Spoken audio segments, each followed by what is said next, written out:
Querido amigo, estamos diante do capítulo 4 do livro de Levítico.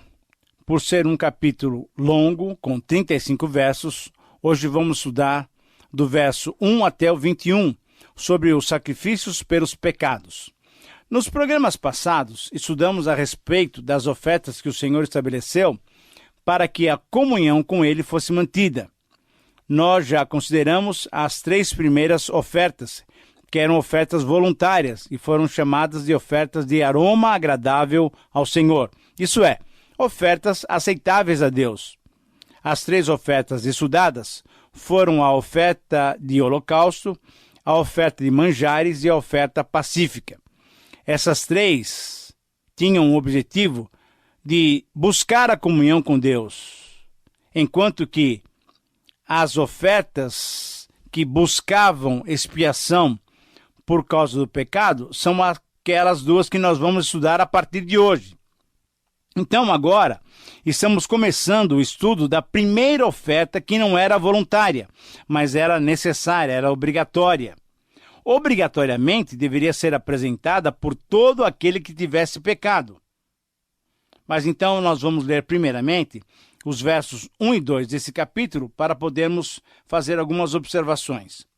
Diz assim a palavra de Deus: Disse o Senhor a Moisés: Fala aos filhos de Israel, dizendo: Quando alguém pecar por ignorância contra qualquer dos mandamentos do Senhor, por fazer contra algum deles o que não se deve fazer. Muito bem, esses são os 2 primeiros versículos do capítulo 4.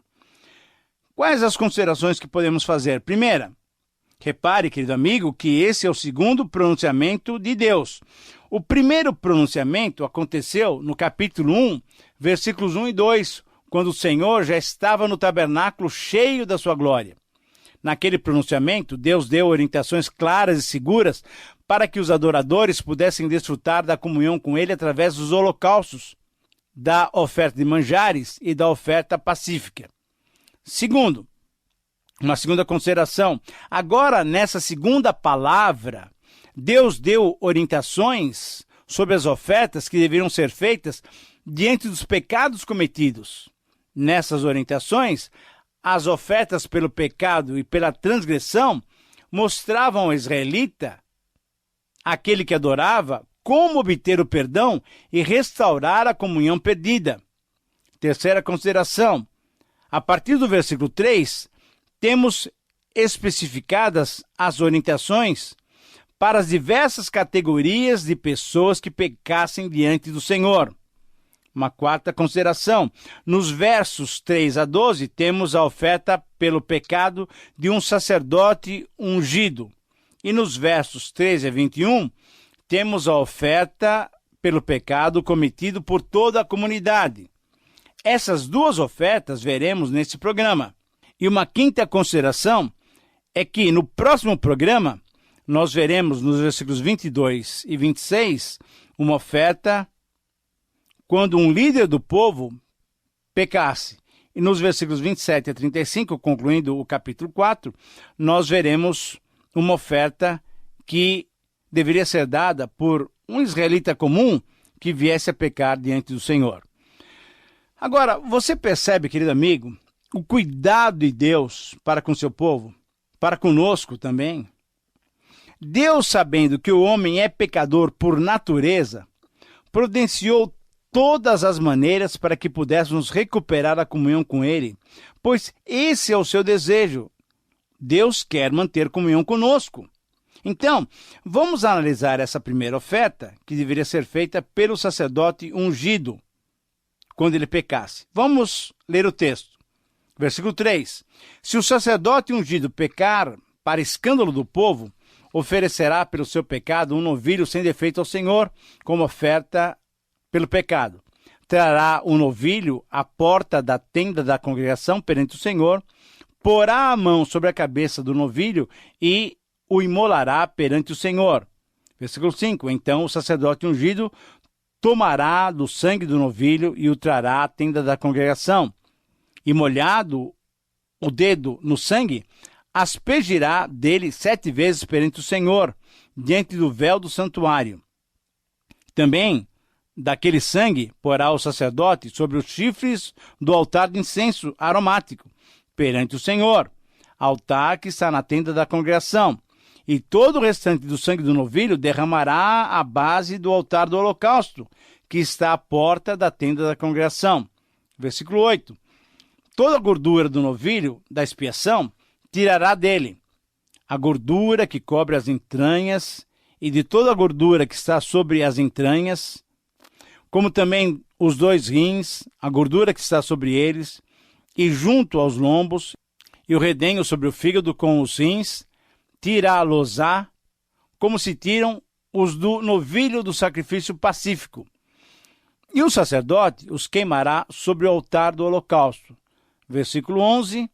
Mas o couro do novilho, toda a sua carne, a cabeça, as pernas, as entranhas e o excremento, versículo 12 agora, a saber, o novilho todo, levá-lo-á fora do arraial a um lugar limpo onde se lança a cinza, e o queimará sobre a lenha, será queimado onde se lança a cinza.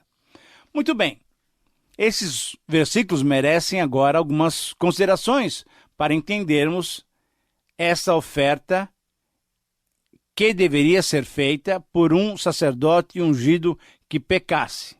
Primeira observação, nós vamos destacar aqui a razão dessa oferta. Conforme o versículo 2, quando alguém pecasse, deveria procurar reatar o relacionamento com Deus, significando que essa oferta era feita pelo pecado cometido e necessitava de expiação. Isso é, buscava uma purificação, havia uma necessidade de buscar o perdão. Agora, veja só, conforme o capítulo 5, 1 a 6, que ainda estudaremos nos próximos programas, os pecados cometidos estavam previstos. Podia ser um pecado de omissão, de testemunho, uma contaminação cerimonial e seria também por votos precipitados. Nas 3 primeiras ofertas, tínhamos Cristo em sua perfeição, veja só, oferecendo-se como nosso substituto diante de Deus sem pecado. Mas nessa oferta, Cristo se ofereceu a Deus como nosso substituto com o nosso pecado. Essa oferta pelo pecado era a maneira divinamente estabelecida por Deus pela qual um israelita buscaria o perdão para os seus pecados involuntários de comissão, de omissão e, como veremos posteriormente, para as impurezas cerimoniais. Uma segunda observação, destacamos agora a responsabilidade diferenciada para aqueles que pecavam. Como dissemos, essas orientações serviam para o sacerdote ungido, para toda a comunidade, para um líder ou um príncipe do povo e para um israelita comum. Devemos notar que tanto o sacerdote como toda a congregação deveriam oferecer um novilho, um boi, um animal perfeito, isto é, a oferta de maior valor. Você deve se lembrar que já mencionamos o fato de que qualquer oferta deveria custar algo para o ofertante, demonstrando o valor que ele deveria dar àquele ato de adoração. Ainda em relação a essa questão de responsabilidade, é importante esclarecermos a quem se referia essa oferta. Essa frase, o sacerdote ungido, significa o sumo sacerdote, reconhecido oficialmente. Nessa época em que Levítico foi dado a Moisés, Arão era o sumo sacerdote. Ele era o representante da nação diante de Deus. Pois bem, se e quando ele pecasse pela sua posição diante da nação, se ele cometesse um escândalo para o povo, pois ele era o líder espiritual da nação, e se ministrasse nessa condição, ele estaria profanando o Santo dos Santos, ele precisaria, então, oferecer um sacrifício pelo seu pecado. Porque, se não fizesse, ele poderia trazer culpa sobre toda a nação. Mas também, se e quando a congregação toda pecasse, ela deveria, através dos seus representantes, isso é, através dos anciãos, ela deveria recorrer a esse tipo de sacrifício para reatar a comunhão com Deus. Bom, eu sei que alguém deve estar perguntando, mas como é que um povo todo pode pecar? Como é que a totalidade de um povo poderia pecar? Querido amigo, pesa a responsabilidade sobre as nossas associações, sobre associações que nós fazemos com indivíduos, nas suas ações em conjuntos. Deus responsabiliza as nações e as comunidades que, mesmo na ignorância, não guardam a sua lei. Por isso, cuide muito bem das associações que você fizer e ore em favor do seu país, porque, como povo, ele e você individualmente, todos nós somos responsáveis pela maneira como nós nos relacionamos com Deus, lembrando que Deus é santo. Em terceiro lugar, destacamos o procedimento, isso é, o ritual que deveria ocorrer ao se fazer essa oferta. Primeiro, era necessária a imposição das mãos sobre o animal, e isso deveria ser feito pelo sacerdote quando ele pecasse, ou deveria ser feito pelos anciãos quando toda a congregação pecasse. Segundo, era necessário matar a vítima substituta. Terceiro, era necessário a aspersão do sangue sacrificial diante do véu. Quarto, o sangue deveria ser aplicado nas pontas, isso é, nos chifres do altar de incenso. Quinto, o sangue sacrificial deveria ser derramado na base do altar de holocausto. Sexto, as gorduras e as vísceras nobres deveriam ser queimadas sobre o altar. E sétimo, o restante do novilho deveria ser levado para fora do arraial, onde ali deveria ser queimado. Uma quarta observação sobre esta oferta, nós destacamos aqui o resultado obtido através desse procedimento. Veja bem, ao se ofertar ao Senhor, através desses 7 passos que acabamos de listar, o versículo 20 é muito claro em apontar que o resultado era imediato. O pecado de um sacerdote ou o pecado de toda a congregação era imediatamente perdoado quando se oferecia a Deus essa oferta pelos pecados. Textualmente, são essas as palavras do versículo 20. E fará esse novilho como fez ao novilho da oferta pelo pecado. Assim lhe fará, e o sacerdote por eles fará expiação. E agora essa frase, e eles serão perdoados. Sim, querido amigo, o perdão estava garantido pelo Senhor. Deus sempre foi um Deus perdoador. Agora, você tem experimentado desse perdão maravilhoso? Ou você ainda se sente culpado pelos pecados que constantemente comete? Apropie-se hoje, agora, do perdão do nosso Deus. Em quinto lugar, destacamos a pessoa do Senhor Jesus Cristo nesse sacrifício. Primeiro, já mencionamos que nas ofertas anteriores, tínhamos Cristo oferecendo-se como nosso substituto diante de Deus sem pecado. Mas nessa oferta, Cristo se ofereceu a Deus como nosso substituto com o nosso pecado. Paulo nos ensina isso em 2 Coríntios 5:21, dizendo o seguinte: aquele que não conheceu pecado, ele, Deus, o fez pecado por nós, para que nele, em Cristo, fôssemos feitos justiça de Deus. Você já tem agradecido a Deus por causa disso? Porque o Senhor Jesus tomou o seu pecado e carregou ele na cruz? Segundo, também devemos notar que nesse sacrifício, Jesus é o sacrifício suficiente, conforme lemos em Gálatas 3:28. E nele não pode haver nem judeu, nem grego, nem escravo, nem livre, nem homem, nem mulher. Sabe por quê? Porque todos somos um em Cristo. O perdão que ele obtém é um perdão para todos, sem distinção. Terceiro, em Jesus também temos abundância de perdão, conforme Romanos 9, 11 e 14. Pois se esses sacrifícios de animais traziam purificação exterior, muito mais o sacrifício eterno do sangue de Cristo, que a si mesmo se ofereceu sem mácula a Deus, purificará a nossa consciência de obras mortas, para servirmos ao Deus vivo. Quarto, Jesus é o sacrifício perfeito, conforme Hebreus 10, 12 e 14, nós lemos: Jesus, tendo oferecido para sempre um único sacrifício pelos pecados, assentou-se à destra de Deus, porque com uma única oferta aperfeiçoou para sempre quantos estão sendo santificados. Veja bem, querido amigo, que temos algumas ênfases nesses versos. Primeiro, Jesus se ofereceu uma única vez. Segundo, Jesus ofereceu um único sacrifício.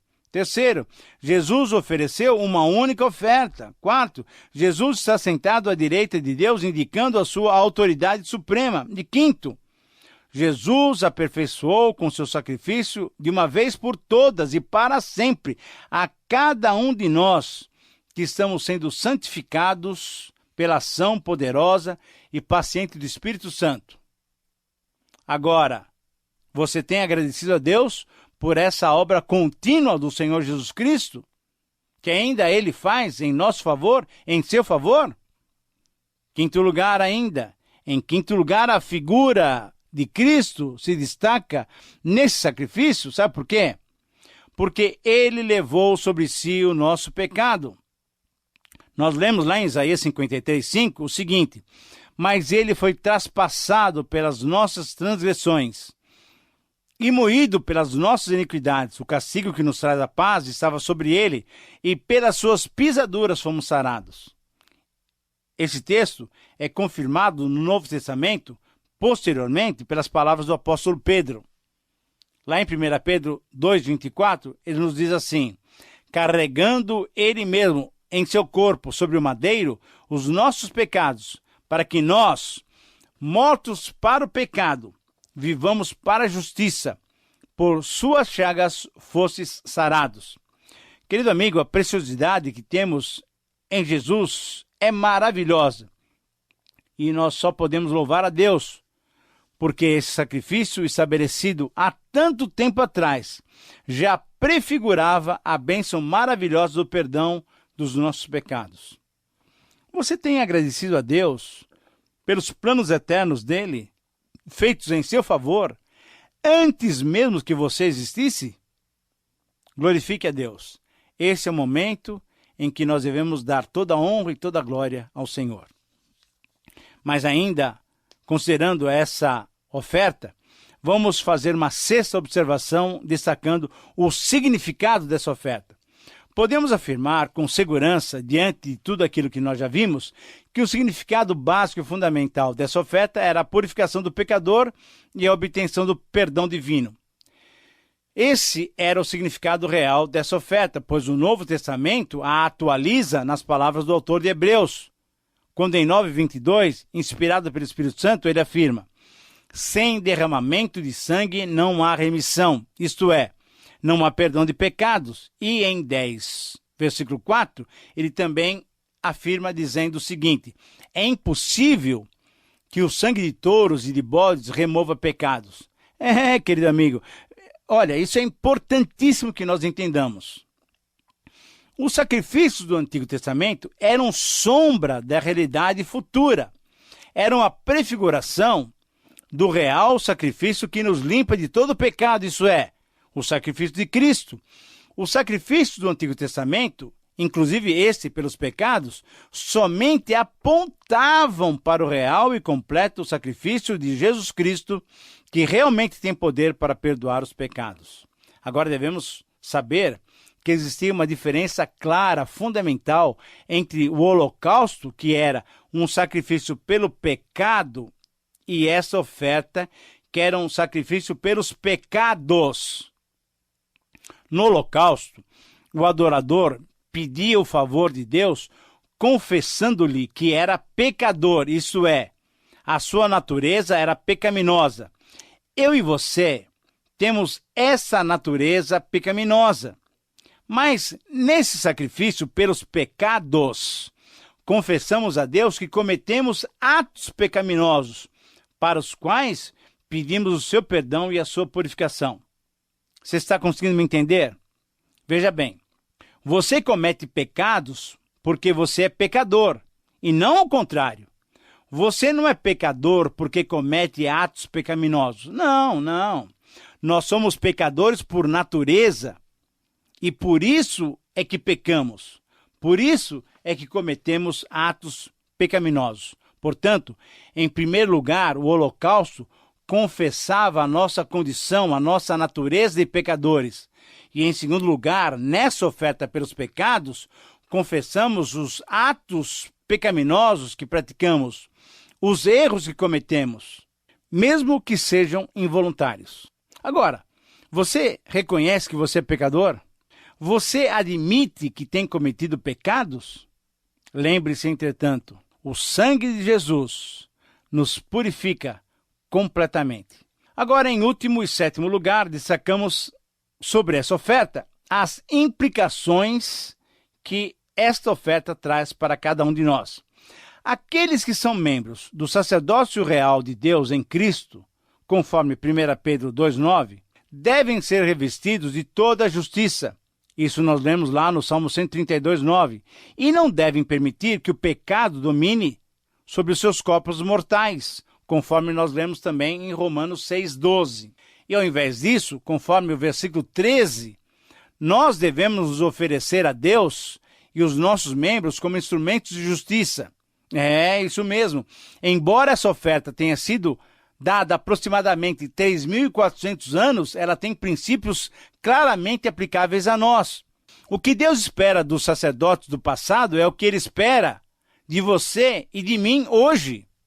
Querido amigo, você como alguém que pode fazer esse papel de levar o pecador até Jesus, reconhece que é um sacerdote espiritual limpo, santificado, puro. Esse é o padrão que Deus requer de cada um de nós. Mas deixe-me aprofundar um pouquinho mais agora no final do programa. Como você deve ter reparado na leitura que eu fiz de 1 Pedro e Hebreus 9, nós temos uma responsabilidade diante do perdão que nós obtivemos.